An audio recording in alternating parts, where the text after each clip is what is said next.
How's it going, everyone? It's Avi from Weather Sponge 5000, and today we're going to forecast the amount of dry air you should expect for the hurricane season throughout the northern Atlantic, which plays a major role in determining how many tropical cyclones we will experience this hurricane season. But before I begin, make sure to subscribe if you want to see more weather-related content. Make sure to like if you like this video, and make sure to turn on post notifications if you want to see even more weather-related content. So let's begin by taking a look at the Saharan air layer forecast, or how the Saharan dust is right now over the northern Atlantic. And we do see that there's a lot of Saharan dust right over the main developed region at this point. Now this should continue, I'd say, probably for the next 1 to 2 months. Typically we see the most dry air in the main, at least the most Saharan dust in the main developed region during the early months of the hurricane season. However, once we begin to see the sea surface temperatures warm up, as well as the air temperature warm up and a monsoon begin right around the main developed region, we will see the dust eventually move northward, and that's part of the reason why we see the most tropical cyclones during the months of August and September, because the Saharan dust is no longer inhibiting tropical cyclones from developing in the main developed region. But right now, we do see a lot of Saharan dust, and is expected to continue at least over the next several weeks. And of course, it won't make any sort of effect in terms of the number of tropical cyclones we will experience this hurricane season, because hurricane season hasn't even started yet, and we don't typically see tropical cyclones develop in the main developed region until the August timeframe. So we could still see a multitude of tropical cyclones develop in the Caribbean and Gulf of Mexico during the month of June and July, and the Saharan dust won't really be much of a major effect, at least in most cases. Sometimes the dust does go a little bit further westward to where it does make air a little bit more stable around the Caribbean as well as the Gulf of Mexico. But for the most part, most tropical cyclones develop in the Caribbean during the early months of the hurricane season, so this just won't be a major effect then. But the forecast, the amount of dry air we should expect this hurricane season, we're going to need to take a look at the CFS climatology model, which gives a good idea of the precipitation anomalies we should expect headed into the hurricane season. And so right now, this is a 3-month precipitation anomaly between the months of July, August, and September, which are the most active months of the hurricane season. And if we were to take a look at that, you see that a lot of the Caribbean is experiencing more precipitation than average, which is certainly concerning, because that would mean that there's going to be a little bit more of a moist environment. And to point out why we typically don't see many tropical cyclones develop under Saharan dust is because as Saharan dust moves through the mid-levels of the atmosphere, it creates a temperature inversion where the dust in the mid-levels of the atmosphere is warmer than the surface air temperature. And as a result, despite the air along the surface being warm, it isn't warm enough to rise up against the Saharan dust, which is a lot warmer. And as a result, that forces a lot of the air molecules to be less buoyant once it interacts with that warmer Saharan dust, because of course the cooler air mass sinks while the warmer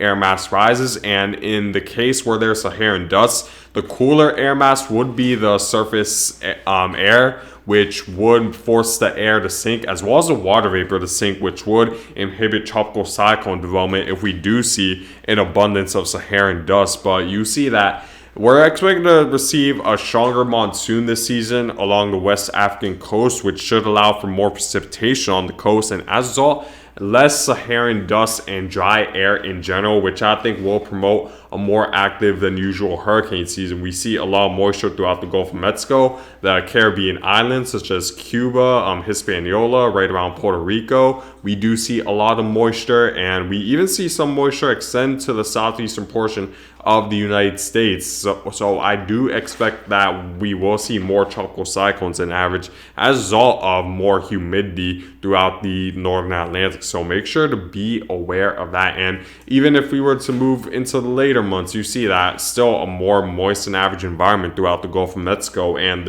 along the East Coast. And this continues throughout the main development region as well. So as a result of less dry air and a more moist environment than average for the most part, I do expect this hurricane season to be a little bit more active than usual. And another thing we need to take a look at is the sea surface temperature anomaly, because that also plays a major role in terms of how much humidity there will be in the atmosphere, as well as how much of an upward motion there will be with the air mass that would force a lot of stable air to move away from the northern Atlantic. And of course, like you've seen in my previous video, we saw that the sea surface temperatures are expected to be much warmer than average for this hurricane season. So that will promote a lot more humidity, because of course when the temperatures are warmer, the air molecules are bouncing around a lot more, and that allows for the atmosphere to hold a lot more water vapor, since the air molecules are constantly moving around creating space, unlike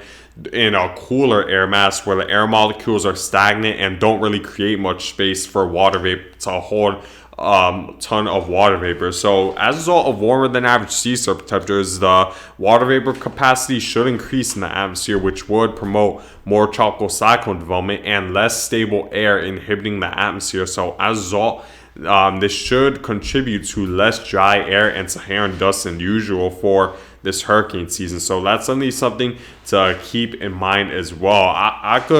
You could see me elaborate more on sea surface temperatures in the previous video I made regarding sea surface temperatures, which I think I made around 2 days ago, if I'm not mistaken, where I talk a little bit more about how the warmer than average sea surface temperatures will affect the hurricane season. So make sure to check that out if you haven't already. And look, this is expected to continue throughout the duration of the hurricane season. Now, another important factor we need to take a look at to determine how much dry air there will be in the atmosphere for this hurricane season is the Drought Monitor. And we're going to take a look at the United States Drought Monitor, and you see that while the west coast of the United States is much drier than average and you guys are experiencing severe drought conditions, if we were to take a look just east of the Missouri River Valley, you see that there isn't really much of a drought at all going on, and that would definitely enhance the risk of tropical cyclones, because of course when there isn't a drought, there's a lack of dry air, and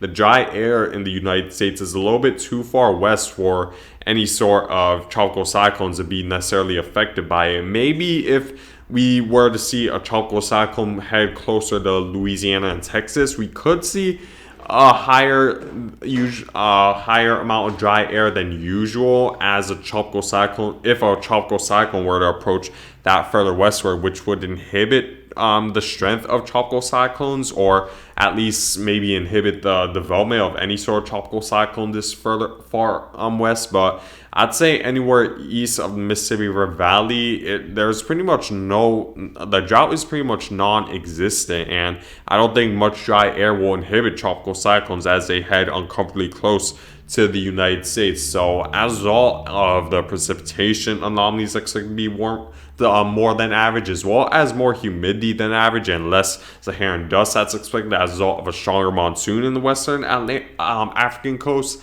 I do expect this hurricane season to be much more active than usual, and that's something you want to be aware of throughout the United States, because this will definitely contribute to more tropical cyclones and potentially landfalls along the United States coast.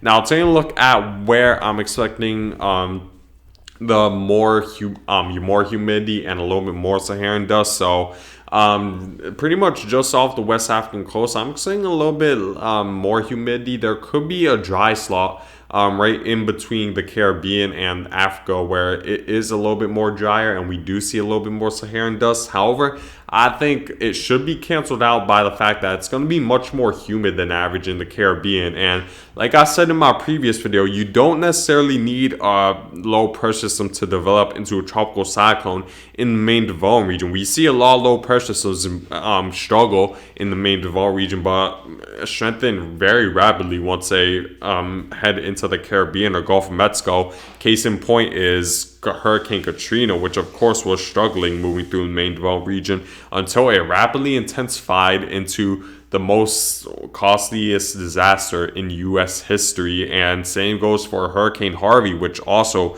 struggled in the main developed region before rapidly intensifying before it made landfall in Texas in 2017. So despite the fact that we could see maybe a slot of dry air in the middle of the main developed region, I don't think it's going to be enough to slow this hurricane season down. The sea surface temperatures are going to be warmer than average. The monsoon is going to be a little bit stronger, and Saharan dust shouldn't be as big of a problem for tropical cyclones moving through. So definitely make sure to keep that in mind, that I think this will contribute to a more active than usual hurricane season for the northern Atlantic. But anyways, guys, I thank you guys for watching. Make sure to subscribe if you want to see more weather-related content. Make sure if you like this video, make sure to follow my social medias down below. Follow my Twitter, follow my Instagram, and I hope you guys all have a great day.